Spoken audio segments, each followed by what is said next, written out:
Hi, and welcome to Complete and Cast, the official podcast for Complete and Box video games. I'm your host, Spencer, and today in episode 24, we have game review number 3. We're really bringing you some Resident Evil action over the course of these last couple weeks. Again, joining me is Parker. How you doing, Parker? Hey, I'm a gamer. Absolute gamer. I'm an even bigger gamer.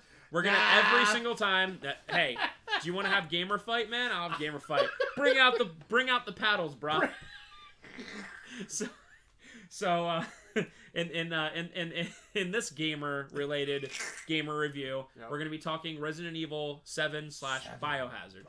Now it's a review, so it's a newer game. There are going to be spoilers. We're going to be talking major spoiler stuff.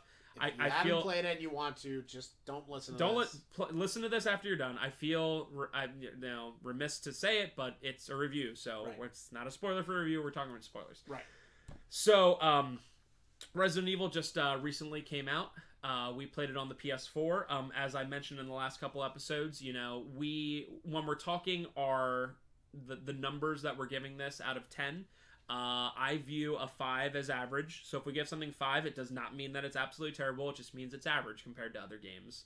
And we grade based on 6 different characteristics: story, gameplay, sound, graphics and atmosphere, fun factor, and replayability. So very big arcing categories there. So I will say also, when we're talking about this, we just finished this recently, and actually, because it's a single-player game, unlike Resident Evil 5 and 6 that Parker and I played through, Parker played through this one. I gotta admit I'm a baby when it comes to horror games, especially when I watch with my wife, who is equally as much of a baby, and gets nervous and then starts talking nervously and makes me nervous. You know how you can be with a nervous person and you're like, I'm nervous now, stop it. That's how I felt. So I got a little bit into the game and was like, I'm pretty scared. Parker, do you want to come over and play this? And it was a good excuse to play games. So yeah. So like I said, fun. Parker played this one. It felt fun, like old days of playing in person with rather than just playing online. Yeah, and again, most playing in the same room was fun. Most people wouldn't have experienced it this way, but it's one of those things where I was being a baby, so I was like, you want to play it? So keep that in mind when we talk about gameplay. I mean, I watched the entire thing, and I obviously have a rough idea what's going on by watching it, so I'll still be commenting on that. So let's just get it all started off with the story. After the absolute cluster of Resident Evil 6, which listen to the previous episode 23, if you want a nice replay of that terrible game. Resident Evil 7 goes really back to basics here. Right. Very basic. Very simple. It feels a lot... It's actually even simpler than, until the very end. When all's said and done, at first it seems complicated, but in the end, you realize that, what had happened, it makes a lot of sense. It wraps it up so nicely. Right. That you feel like it was oh, okay, I see. So it's a reboot of sorts, even though it is called Resident Evil Biohazard /7. That's the thing that I'm a little bit confused about, obviously, and that's what we'll find out in the future. If it's a reboot where they're 6 was so crazy, we're just starting over. Right. Or if this is a case where it's just this is kind of a kind of a restart, you know? If the events of Europe and Africa and China were supposed to taken place in this universe, then it would be really dumb. I feel because because the way that people are interacting with each other is again what we were having a problem with 6, where everybody was just oh, everything's fine, we're taking you to court.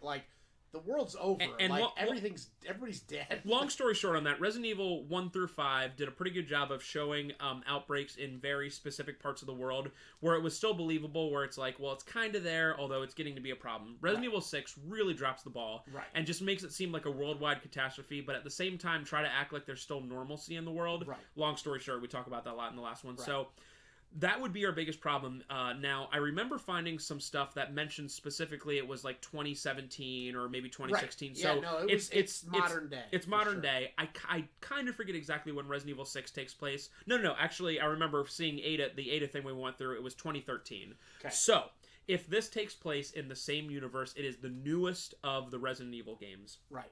Now, this is actually pretty key when it comes to story when you're talking about older ones in the series, because Resident Evil isn't like Final Fantasy where it's a new thing every time. It's presumably the same world. Now, this takes place in Louisiana, and if it does continue on and they say, well, all the previous stuff that happened in the past is still a thing, then it's very confusing and bad. Right. Because Resident Evil 6, the only game that could come after Resident Evil 6 would be like a literal apocalypse where you're like a Mad Max kind of thing. Right. I mean, that's the only thing, unless they really, really explained it and was like, had an hour movie where they're like, oh, we over the next 20 years, we really cleaned up the world. But this takes place 2 years later, and that's actually key to it, because a lot of the characters, Parker mentions, act normal. You don't meet a ton of characters, but they act like, besides what is happening in that townhouse itself, everything else is normal. Right.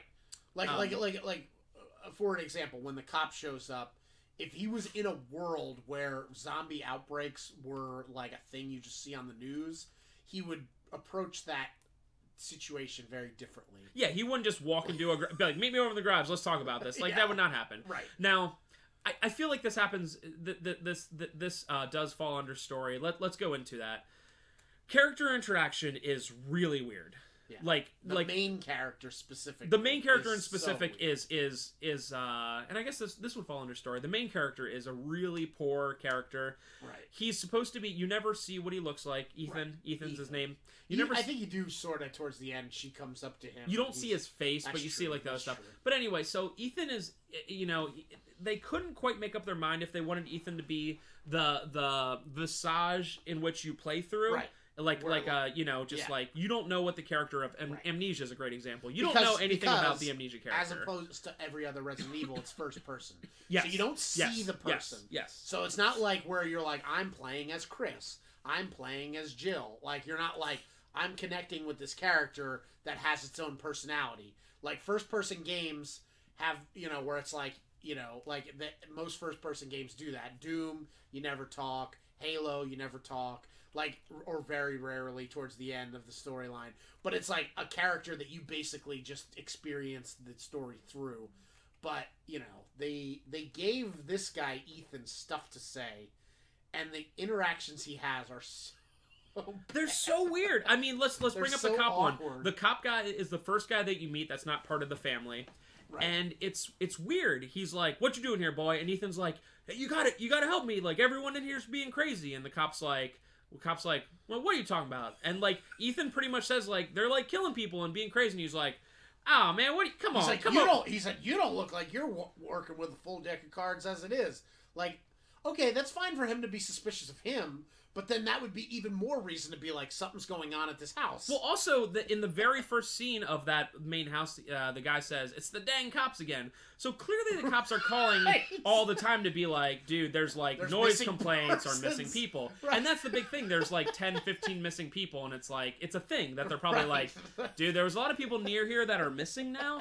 So like that interaction alone, like, really perturbed me. I was like, I get it. Like, the essence of a horror movie, and I've seen enough because of my wife, bad horror movies, by the way, is like people making dumb decisions where you're like, why would you go in there? Right. And that's just, it's constant, but to like a huge level. Like, why would that cop act like that? Right. Like, and again, if we're looking at this not as like they threw everything away with Resident Evil, why would you act like that if even only Raccoon City happened? Right. And zombies were a thing that existed that at you some were point. Aware of. That it was like, okay, well, all of Raccoon City was destroyed, but that was a thing that happened 10 years ago, and it's still a thing that we know and we live through.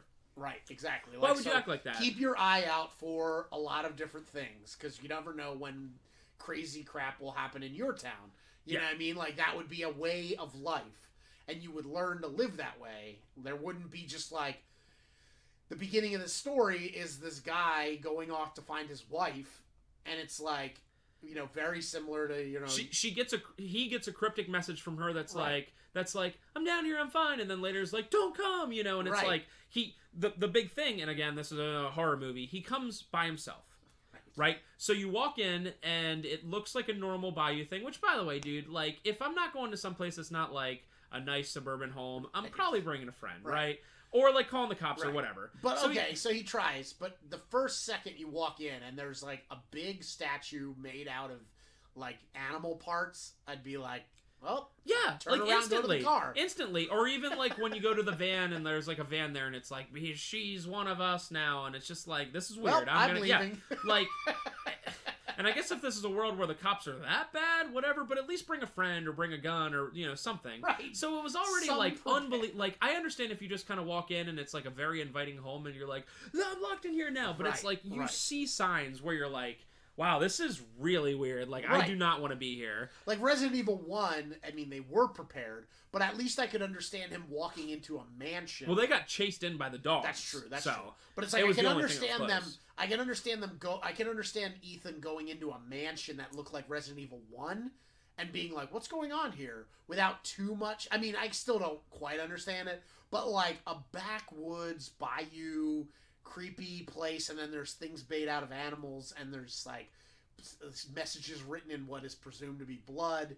You're like, okay, like turn around and leave.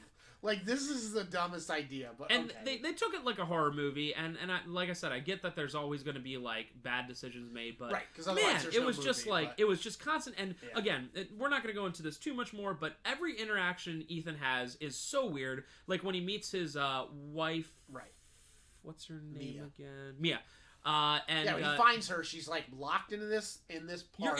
You're in this basement, which right before that, you uncover a dead body. Oh, right. So like you're already like cut up, but like you already see the guy's arm get cut off. You already see how weird they are and whatever. But no, that's before that.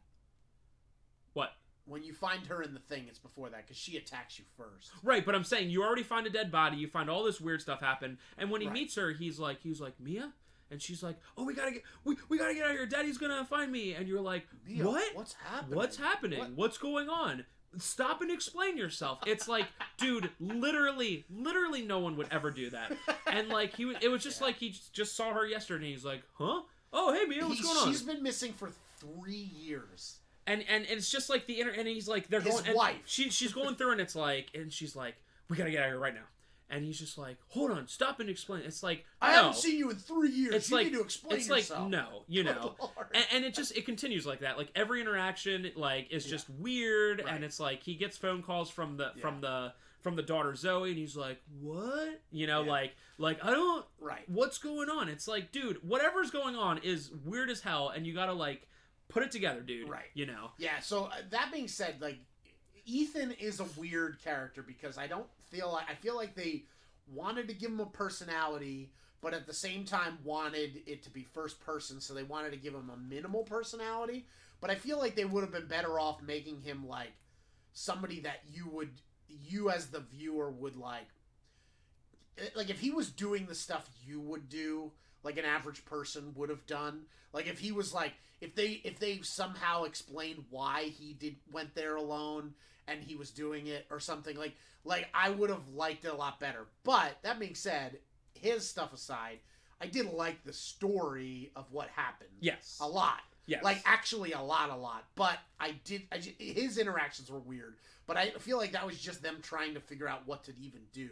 Because how do you do a first-person game where the person obviously will have to interact? Because like you can't have Mia talking at him and him just being silent. Yeah. Like you can in like Halo, where it's like, oh, thanks, Master Chief, and it's just like nod. You know what I mean? Like that's all you need because it's an action thing, whatever. Like this would require interactions, and I guess they couldn't figure out a way to do it, and they just kind of were like, well, let's just whatever. It was very weird. Now, if we're talking the story, and by the way, just to go in the overarching characters thing, I like almost all the characters. Right. Jack, the dad, is very weird and crazy. The mom Marguerite is like terrifying, and just I wasn't the biggest fan of the son, Lucas. Lucas. I liked him just because he was crazy, and like and again, spoilers. When it's revealed that Lucas is just actually crazy, like, and not like actually even affected by the little girl, I was like, dang, it's even creepier. Because like, if you remember in the early part when we go into Lucas's room and we're reading about it and we find out that he locked a friend up in the attic. I don't think I remember that. Okay, so like we read it, and like apparently he locked one of his childhood friends in the attic because he was making him mad, and he like had that like remote thing to open the attic and Oh, stuff. yeah, He was like a little inventor or whatever. That shit happened that stuff, I'm sorry, well before Evelyn. Like, Right. Lucas is legitimately a psychopath. And then his parents are very normal, and then Evelyn infects them. And, like, so I don't know, like, I don't know, I don't know if they'll come out and explain it further, but from what I understand, Lucas is unaffected. I don't know if that's because he's crazy, or if it's because of some other reasons. He clearly doesn't have powers like the others right do. He doesn't, and he is immune to whatever it is she does, infects people with in their mind, but he's still crazy, which I thought was a cool idea, to have it be like everybody that's affected by Evelyn goes crazy and does crazy stuff, and Lucas is immune to it but is still just crazy. Like, I think that's a clever idea. If, like, in a horror movie, I would have liked to see them, like, explore that more, where it's like, you know, you see like something like 28 Days Later, where there's this rage virus that's taking over, and it's like, but then there's somebody that's, like, unaffected by it, but then still just likes killing people. Like, you're like, whoa, that's crazy. So I really liked the story a lot, and I liked Lucas. But, I mean, I can understand, you know, he's a little weird, but I think he's supposed to be legitimately crazy, not, like, controlled. I don't think I thought of it that way. Now, characters overall, like we said, pretty good. Like, right. Stereotypical, but in a good way. Like very enjoyable. Yeah. Mia's a little annoying, but I mean, only because she doesn't explain herself. I felt a lot better about her later when we find out she's like an agent of Umbrella or that wasn't explained super well. She's transporting Evelyn, the bioweapon. I feel like she might work for Umbrella. Makes sense. Or maybe she doesn't realize she does, but she does.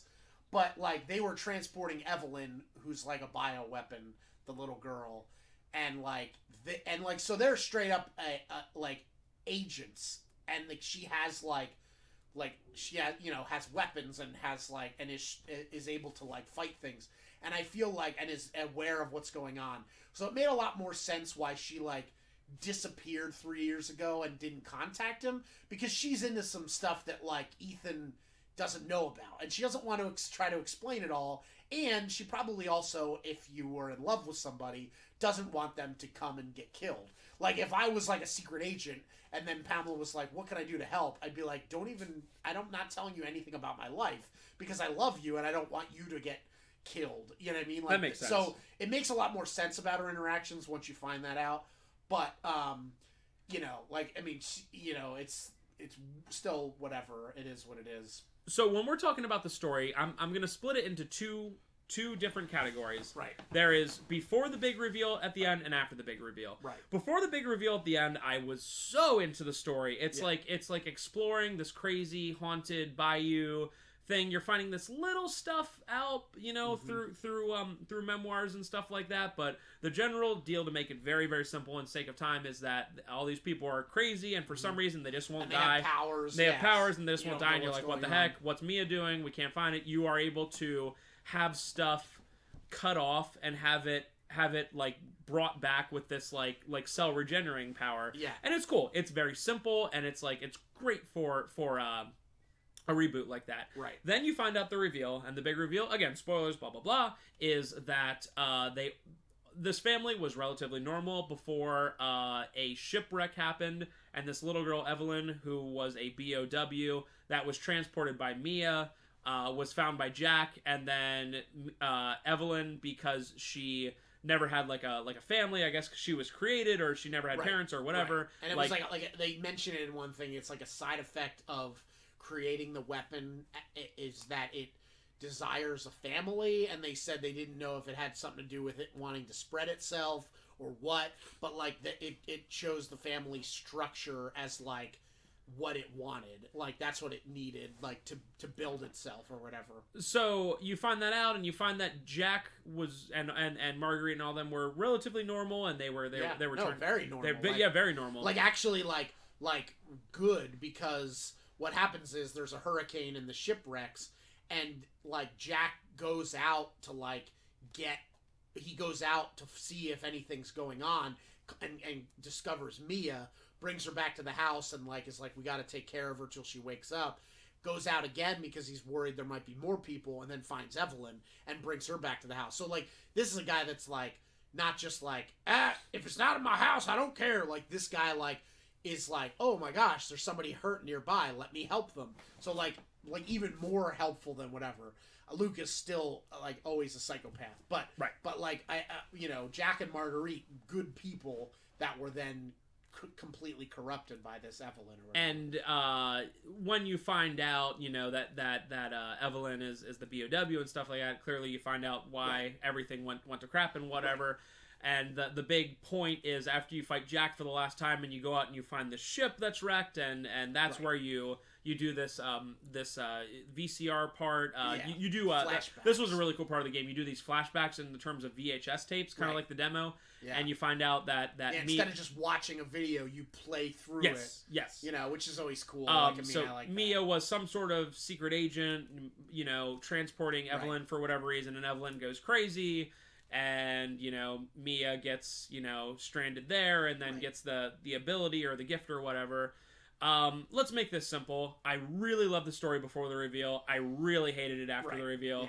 I mean, it went from being like, I don't even want to say cliche, like good old home cooking before, where it's like, okay, there's been a million horror movies and like The Bayou and whatever, it was definitely Texas Chainsaw Massacre until the reveal. Like, just like a crazy family in the middle of nowhere that is crazy.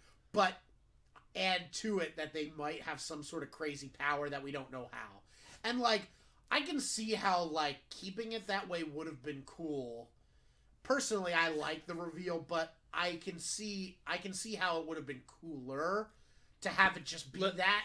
Little girls in horror games need to be it's over. Like, a little girl in a dress with long black hair in horror games or horror movies need to be done away with. Like, it is so done. So let me ask you this. If instead of a little girl, if they were transporting, like, a intelligent, like, mass of black stuff that just infects people's minds, and then it accidentally breaks in the shipwreck. Better.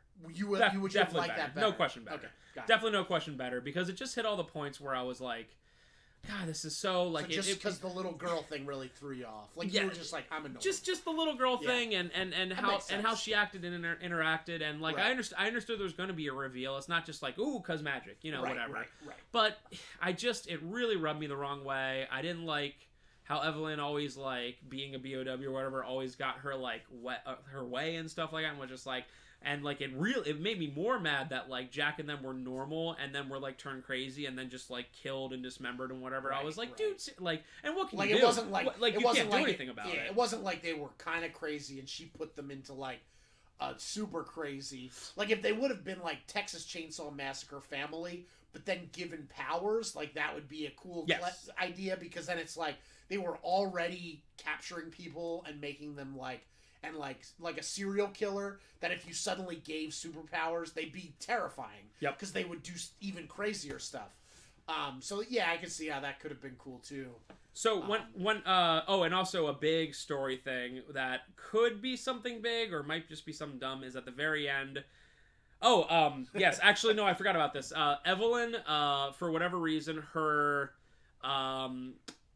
cell chemistry would go, like, way faster than normal, and she would age way faster than normal, so you find out that the grandma you see the entire time, and this was actually pretty cool. I like this part. Was actually Evelyn. So the entire time we were like, where's, like, grandma would just be at random places, and you're like, how did she get there? She's always, like, looking, but, like, she never did anything. She just... Her head would turn and follow you, and it was always so creepy. Yeah, and that was a cool reveal that was Evelyn, because, and that one was one of those where you don't have to stretch things too much to be like, okay, cool. It's like, she's a BOW and whatever, Yeah, that's great. So that was cool. So after you fight the grandma at the end for the final thing, Evelyn/grandma, and I guess the little girl that you see throughout is just like a mental image, and that's not too far beyond for me, because we're talking magic and whatever, crazy stuff. Somebody comes down and saves you, and he goes, "My name's Redfield." Agent Redfield. I mean, he looks different than Chris does in the past games. So yeah, maybe he's a relative, because Claire Redfield is a relative. It could be a relative. It could be Chris. I don't know if that's something they just shoehorn on to be like, "See, you're playing a Resident Evil game." Yeah, or because it didn't look like Chris. I mean, 5 and 6, Chris looked different. but he still, you could see that it was Chris. Right. And this didn't really look like him. And clearly they said they didn't put Chris for a reason. Right. He said. So I'm going to put an asterisk on my score for story and say that if this ends up being something super dumb, like they don't explain the Redfield thing, or it ends up being just something so dumb, I'm going to lower the score. Right. But the way it is now, assuming it's either Chris or it's either like a relative that they do something with. Right. I view it, again, as 2 separate parts. 9 for the beginning, 3 for the second part. Take the average, 6 for me. Yeah, okay. And I could see, like, if... I probably would give it, like, a 9 or even a 10 if, like, what you said, like, if they didn't have to have this reveal. But the reveal didn't bother me as much as it bothered you. So I would overall give it a 7 on the story. Again, good, but it not ruined, but like left a sour taste in my mouth with that. So we got one more big part to talk about. I would give it an 8. Oh, an 8, and then the we got one more big part to talk about, and the rest of them are kind of just like quick runners through. So gameplay for it. Gameplay was fresh this time. It was to make it as simple as possible. It was first person. Yep. You don't have a lot of weaponry at any point. You slowly build up an arsenal over the game. You start out with nothing. A big thing to note is the healing thing. Although there are herbs, is kind of like the cell regeneration thing that you like pour over yourself, and it like but literally. You can make that. You pick up herbs, and then you have this other thing, and you combine it to make the fluid. And that's a big thing that's been seen in a lot of Resident Evil games. Probably most famously in 3, where you can like take gunpowder and mix it with a tool and make bullets and stuff like that. Right. So you can do it. So you can make a lot of stuff. What was that mixing agent called again? Chem fluid. Chem fluid. So you take that. And there's like different levels of it, a regular and a strong, and they make different stuff. And so there's like a crafting element, like where there was a list of recipes that you learn and you slowly gain them, and then you can like use them throughout. Yep. And that was cool. After playing 6, like, oh my god, the UI was just refreshing, because it was like, this all makes sense. And like, and the user interface for that is mostly one of the interesting thing is you have a watch that you look at, and it tells you how you're doing. If it's all red, you're dying. If it's green, you're doing good. And that's cool. You don't always have to say you have 90 out of 100 health. Like, right, exactly. I don't need a number. I mean, like, Resident Evil has always been good at in the early ones where it would show you a thing with color, your EKG or whatever, and so you were like, it was like a guess, like, should I heal now? Like, am I quite hurt enough? And there was a lot of that. And I was always okay with that. Right. I mean, because that's survival horror, and they definitely returned to the survival horror aspect. I mean, the monsters that were there for the most part didn't respawn, so you could decide whether or not you should kill them. Like, there's basically an enemy that starts. The zombie in this is like these molded things, and they're all different. There's like regular ones, then there's ones that kind of run around like a spidery thing. Then there's like one with a big arm that kind of not is a little bit more powerful. And you can decide, like, should I kill these? Is it going to be annoying to run around this? You also had to decide, am I going to get to a part where I need to run away and I'm going to run back into these guys? Like, because there was some backtracking because you're in a house and you're just running around trying to open doors and stuff. So, like, I like that a lot. And it was definitely original Resident Evil in that respect, where you're like, going, getting items, trying to find them, searching a house. Classic survival horror, and it was fresh. It was fresh, and it was nice. Like, even though, like, it's been done, it was still great to go through, because it was so beautiful. Like, it looked great, and so you were going through, and you were, like, really wanting to explore, because there was a lot of cool stuff to look at. Like, it was just really neat. It also takes a lot out of a Resident Evil 3 or Clock Tower playbook, and in certain areas, not always in every area where you are, you'll have one of the family members kind of just looming around and just walking around, and you got to avoid them. Yep. And it was scary, and it was cool, and you would have places that you could hide, and eventually you would really not know until you got to a new area when they would not be there anymore. Right. And mostly for us, it was flight. It was like, dude, just try to run. You can't really fight it because they'll just be back, kind of thing. Exactly. Yeah. So I mean, overall, I great gameplay. I mean, honestly, very, very, very old school but very Right. fresh. I love, like, we had so many times where when it comes to being able to craft the items, you know, and it's just something so simple that makes the game so much more. So, you know, we would know that probably a big area was coming up and be like, do I want more ammo or healing? And it'd be like, oh, healing, you know, and it's like, that's just cool, you know, and just having that one mixture thing that can make all that stuff was great. Yeah. I don't know if there's anything else major. I mean, the one thing I'll say, I mean, having been the one who actually played it, at first I was annoyed at, like, my maneuverability, but then I kind of remembered that, like, remembering back to, like, Resident Evil, the originals, was, like, that was kind of the point of, like, keeping you on the edge, was that, like, you aren't, like, a secret super double agent, like, that can jump around. Like, you're not able to do crazy moves. You know what I mean? Like, Resident Evil 6, you're, like, you know, punching things. Every person in Resident Evil 6 can run continuously forever and not stop and do backflips and whatever. Yeah. You're just a dude. I mean, if I was in that situation, I'd probably be like, dude, this is like run the same speed. Exactly. You know? And you're terrified, so whatever. And so it made a lot more sense when I was like, okay, like, it's just like, it made it a lot scarier. At first, I was frustrated because I'm so used to playing, especially a first-person game, being able to do anything. Do you know what I mean? Like, I'm currently playing through Doom, and it's like, okay, like, you're moving at the speed of light. My gosh, like, yeah. I mean, it's so fast. And so then you play this, and it's like, okay, all right, like, I get it. Like, and so once I got into that mindset, it made it a million times scarier. So, like, I wouldn't use it as a negative, I'd use it as a positive in the end. Even though at first I was like, what the heck's happening? You know what I mean? But it was just like, I had to get used to, like, you know, my character and, like, whatever. And once you got used to it, you were like, okay, I'm on board. And when we're looking at general gameplay, again, without going into every intricate detail, it does a lot of really good old school Resident Evil stuff in that, like, there's a lot of exploration, like Parker mentioned. When you enter the main house, you find out that there's these 3 different keys that open up different stuff, and as you, I mean, it's just simple, you know, progression. As you get a key, you can get another item, and blah, blah, blah, and then you get the other key. It's very Resident Evil 1, where you get the armor key, and then, there's the helmet key, and blah, blah, blah. And that was really cool. Like, I really enjoyed that, and you never really knew what was next. There's a lot of unique areas. There's the guest house first, which you're like, oh, I can't believe how big this house is. And then there's the main house, which is like a million times bigger. You know, you got Lucas's crazy, like, Saw-like crazy area. There's the boat house.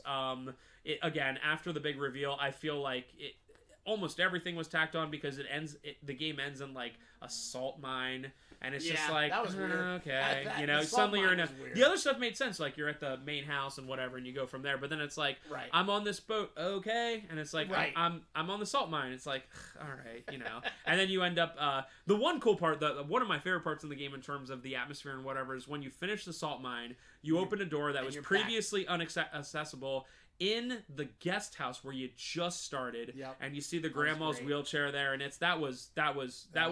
That was prime. How they got to it was lame, but that was prime. So, in general, I mean, I didn't play it, but I was watching it. I will say, and I will defend this forever, that in an actual horror game like a Silent Hill, part of the gameplay is to not have gameplay. You can't.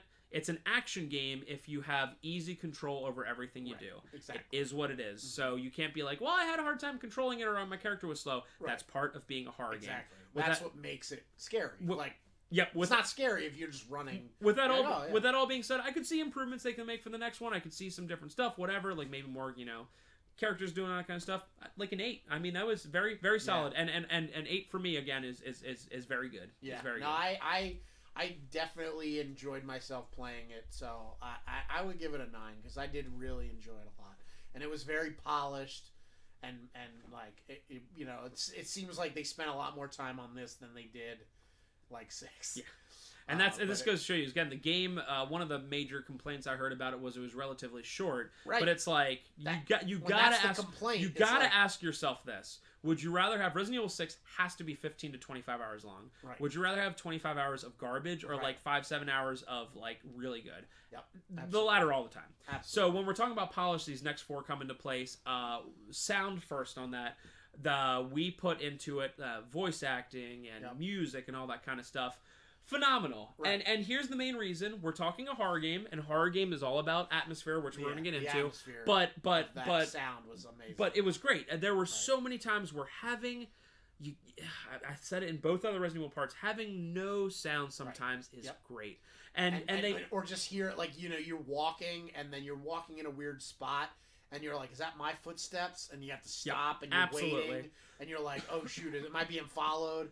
And like it was terrifying. The sound on that end was it does a great job of like telling you where the sound is coming from. Yep, absolutely. The voice acting, Ethan's voice actor was bad. Right. It was like a bad anime game level tier. Bad, absolutely bad. Yeah. Mia's was okay. Yeah. Jax, Marguerite, and Lucas were exceptional. Absolutely. They were great. Absolutely great. I don't care if you would, say, Jax is like generic, whatever, like Southern guy. Perfect. It's perfect. He did it awesome. Yeah. And like sometimes in his inflection, he had like that craziness, and sometimes he had that like humanity, and it was just whoever that guy is. I hope he gets more jobs, because he did great. That was fantastic. So the voice acting in general overall was pretty fantastic. I can't think of again. I will say that I don't know if this goes with graphics or this, but the one thing that was weird was when it would. Like, their lips didn't sync up at all. Oh, yeah. At least Mia. I guess that might go in graphics. I don't know. But it was definitely weird because, so many games are fine with that.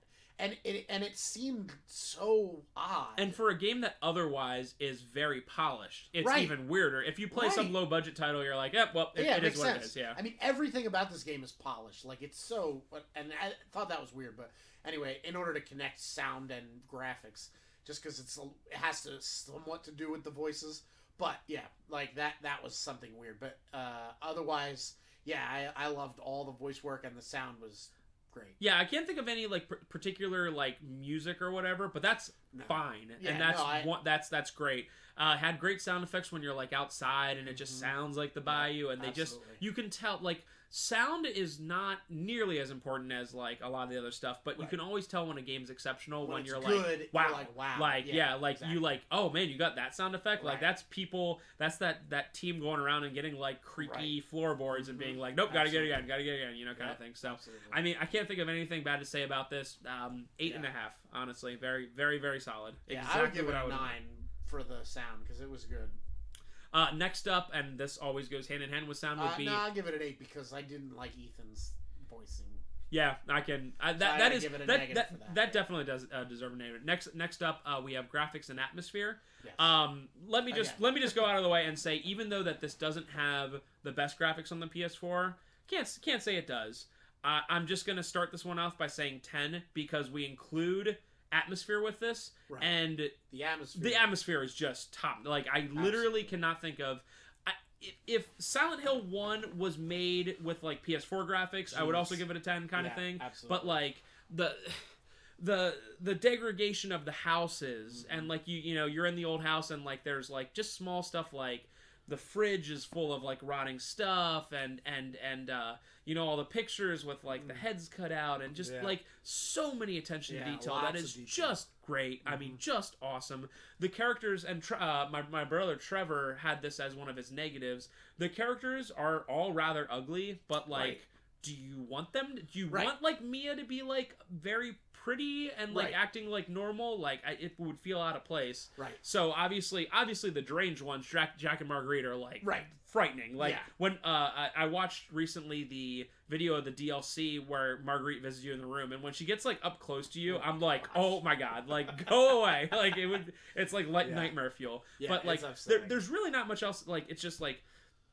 You're in any room and you can find like something weird. Like you can find like I don't know, like you're in the kids' room and like the graphics are so good. We would look at the books and read like the book titles, and you know, like in stuff like this, a lot of times they would just do the same 2 books, and you're like, whatever. Like it's completely understandable. There were like 50 different book titles, and you're like, dude, that's attention to detail. Yeah, absolutely. And it was just like I said, just the atmosphere. I'm not even gonna give it any negative for like later parts with like the salt mines and whatever, because for what they were given in the settings, it was good. You know what I mean? It was just phenomenal. It's everything that you want in terms of an atmosphere of a horror game. I mean, scared all the time. Yep. Anything to add to that one? Yeah, I mean, like, if I'm putting the lip syncing in there, I would bump it down. I would say that does go with it. Yeah, because that was just odd, and I don't know if they were and going you know for what's that. Weird? But I don't think I noticed it like you did. I know that since you saw it that it was there, but like Well, I mean, if you go and watch like a playthrough of even just the beginning when he's watching Mia's thing and saying like, I haven't heard from Mia in 3 years, and then you get that video, like how it starts the game out, like it was just like it just looks like so weird. odd. I just like, and maybe they were going for that to give you an unsettled feeling. I mean, that's definitely possible. Like you said, horror games don't have gameplay elements because of that. Like, so if that was what it was just trying to keep you on edge because you just felt uncomfortable, then okay, then I could see that. But for me, it just was like odd. Yeah. In a way that didn't make sense because like of course we have the technology to sync up lips. Like, I mean, this is not this is not a long time ago. Like, you could have easily done that. And for how much other polish was on the game, it was a little odd in my opinion. But otherwise flawless. So I would give it like a 9.5 on that because it was like really, really like what I was seeing at all times. Like, even in the beginning was just like, wow. Yeah, like even cool. Like it made you feel disgusted. Like when you were in their house and like you saw what they were eating and stuff like that. Yeah, it was scary and terrifying and disgusting. Like, and all the feelings for a game to make you feel that stuff and just be like, oh, I don't even want to eat. Like that's pretty amazing for just be like, absolutely. Eat your food. So that was fantastic. Now, fun factor, I do have to put an asterisk on this and say that horror games aren't meant to be fun. Like, if you're like, did you have fun? The answer shouldn't really be like, yeah. Like, it should be like, wow, I enjoyed my experience. So for this one, it's more of experience, how you enjoyed it and how you talk about it. I mean, it's great. The ending part, again, if I'm gonna look at fun factor and putting that into that, it does affect it a little bit for me and like how all that stuff was, but like fun factor in terms of being scared and all the stuff that you were just talking about, you're feeling, it's great. I mean, it gives you all senses. Like you're in that place and you that first room and you open up the pot and there's like this stew in there or whatever. Like, you smell it, you know what I mean? Yep. Like, you see it and you smell it and like, ugh. So I mean, there were a couple parts that were like rather annoying, and again, I didn't play it, but we were kind of like trying to figure it out ourselves, both of us together. Right. That were rather like annoying. There were some times where like pace was a little weird. Like, when you went down to the basement, all of a sudden there were like 15 zombies, and you're like, what? And then you got out and there were like none for a while. Right. So like that kind of thing is a little silly. Like, I don't expect to be like one room, one zombie, one room, one zombie. But like there was a little bit of the weird pacing stuff, especially when we're talking later in the game. But I mean, the bosses were memorable. I mean, in general, it was scary and fun for a horror game. I liked it a lot. I mean, I liked that the family became like a different type of enemy, like Jack was this thing, and he would kind of like Scissor Man chase you around like with some big implement of some sort, and would grow back parts and all the stuff, and like Marguerite became like a bug, and like it was just like, oh my god, like this is so like, I mean, it was like well done. So I think like for a horror of any kind, like movie, story, anything, like it was really good. Like, it was like all the stuff was like really neat. I wanted to see what would happen next. I was definitely like on the edge of my seat, like being like, what's gonna happen? So, when we're talking fun factor, and this will take my score down a little bit, I did not have fun watching or being a part of any part after the final Jack fight, like the ship and stuff like that. Did not really have fun with that. Like, it just was like different, but not in a way that was like enjoyable. So that will take a little bit out of me. I hate to say it. The only two that out of all this stuff that didn't get hurt by the ending was the graphics and the sound. That's not going to change. Right. It's not like all of a sudden it was like a jumbled mess. It was just like silly. Right. So I'm looking at an 8 on that one. I mean, it's, again, it would be like a 9 or a 9.5 if it wasn't for the ending. Right. You know, for me. Yeah, I would give it a 9 because I did want to know what was happening next and was like carried through the story. I was never bored. I was like, you know, compelled at all times. Yes. I was never like, whatever, I don't care. Now, replayability would be a weird one for me. Again, I didn't play it, but I was there the entire time. I don't really have the urge to, like, want to now go and play it. And I also don't think that, like, there's New Game Plus and there's playing it on Madhouse, which, by the way, from everything I've talked to people, is like, why would you want to subject yourself to that? Right. Like, the enemies are harder and in different places, and the items in different places. So already in a game where you're like, wow, this is pretty tough. Like, it's a tough game, in my opinion. Yeah, no, it was tough. So, like, in a game where it's already tough, it's like, why do you want to subject yourself to that? I can see the New Game Plus in the sense that, like, because I would like to go through, like, I love the feeling of, like, playing through the game, any game, a couple times where you start to get better and better at it, and you become more and more powerful, you know, of a entity. So, like, I love the I haven't played it through again. I don't know that I necessarily would, but I have watched a lot of LPs since I played it of, like, the different DLC, but also playing through the game again when you have, like, infinite ammo or, like, the maxed out gun stuff. And it's really fun because, like, the guns are super powerful and you have infinite ammo, and it's, like, fun to kind of run through the game, like, where you could, like, I mean, like you said, it's a 7-hour game maybe, and, like, you could probably run through the game in, like, 30 minutes, you know what I mean, like 40 minutes. You could run through the game when you have, like, infinite stuff. Right. Yeah. Like, I think the world record is, like, 39 or something. But that's with like all this, like, unlocks. Right, that's everything maxed out and everything perfect. So, like, the gun you have is, like, this amazing gun. It kills things in one hit, you know.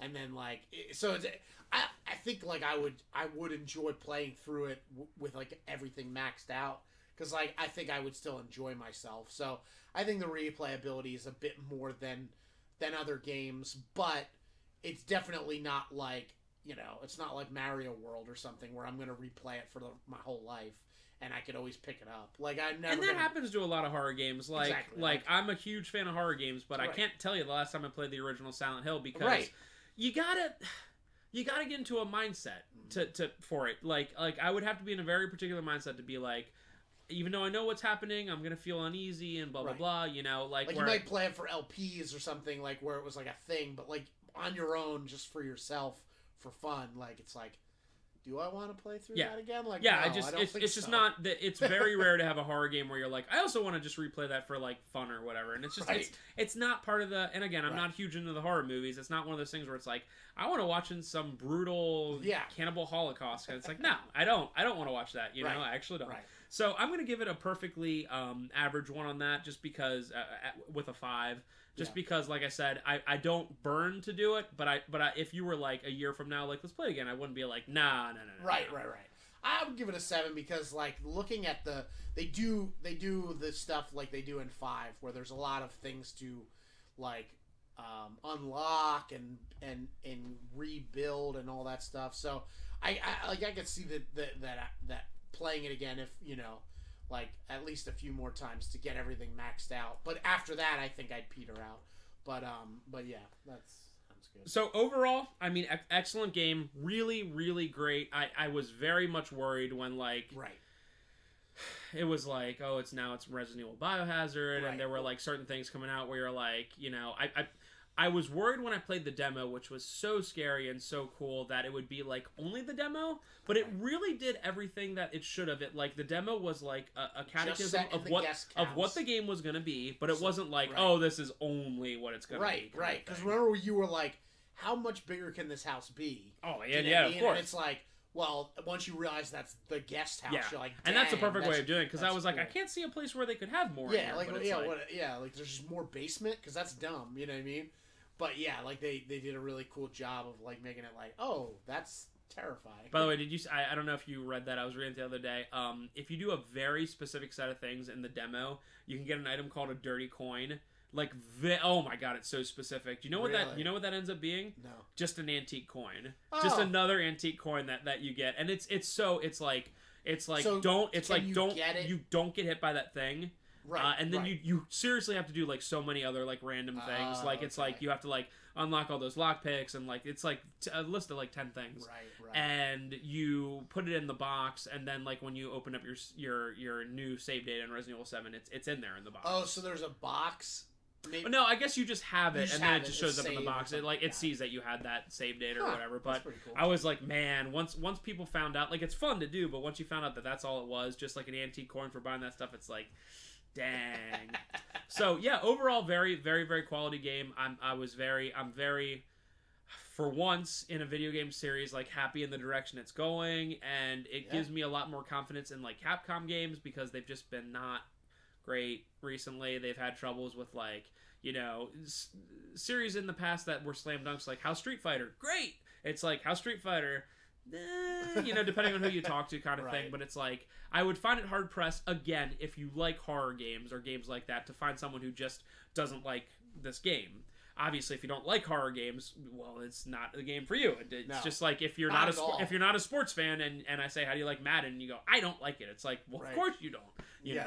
It is for horror. If you're like a casual horror fan, you probably shouldn't even play it because like it's scary. It's very, very, very scary. It's got moments that are like gonna stick with you, kind of thing. Like so, it's like unless you are watching a decent amount of horror that you're like not gonna be too like ruined. You know what I mean? Like if you don't watch any horror and you're just kind of like, oh, like I kind of like it. Like there's gonna be some stuff that you're like terrified about. So like, I didn't go over the overall scores. Mine came to 45.5, which ends up being a 7.6. Which again, that to me is a very good game. And again, the only stuff that really hurt that for me would be the replayability and the latter part of the story. Otherwise, we're talking something in the 8s, which is, again, a very, very great game for me. And then Parker's came to 50.5, which is 8.42, which, again, pretty much sounds just right. It's not perfect by any means, but it's really a great start to, or restart to a series or whatever. Yeah, really let's just hope, let's end with this,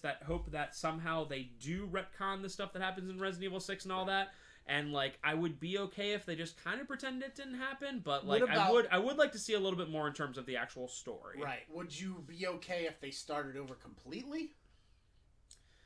Yes, because so that none of anything happened necessarily. I would be okay with that, simply because. But still 5 having a red field and way more so with 6, and even Revelations 2. We're gonna play that sometime. Right. It just makes it so silly that it's like a joke of itself. And when a series becomes a joke of itself, you restart it. I mean, it's I would look at it this way, like comic books, right? They just did the DC Rebirth because like Batman met all these guys and died 1,000 times and whatever, and you're like, dude, what? Like, how many times can Superman and Batman die? So they just restart it because it's like, this is silly. Like, it happens with anything. I mean, Simpsons. If Simpsons like somehow stopped and then they like started again with like a new fresh set of talent, I'd be like, just throw away everything and start over. Don't be like, oh, Maude Flanders is still dead. Just restart it. You know what I mean? It would be a similar kind of thing. And that's how stale and whatever the Resident Evil series. It's like Simpsons. It just got to be like, oh my god, stop going through the motions. Right. So yeah, I would be totally cool. But again, they would have to explain it and they would have to go into it. They can't just be like, oh, by the way, you know, it would have to be like a thing that they do. But yeah, I would be really enjoyable. So thank you all for listening. Hopefully you heeded our spoilers warnings.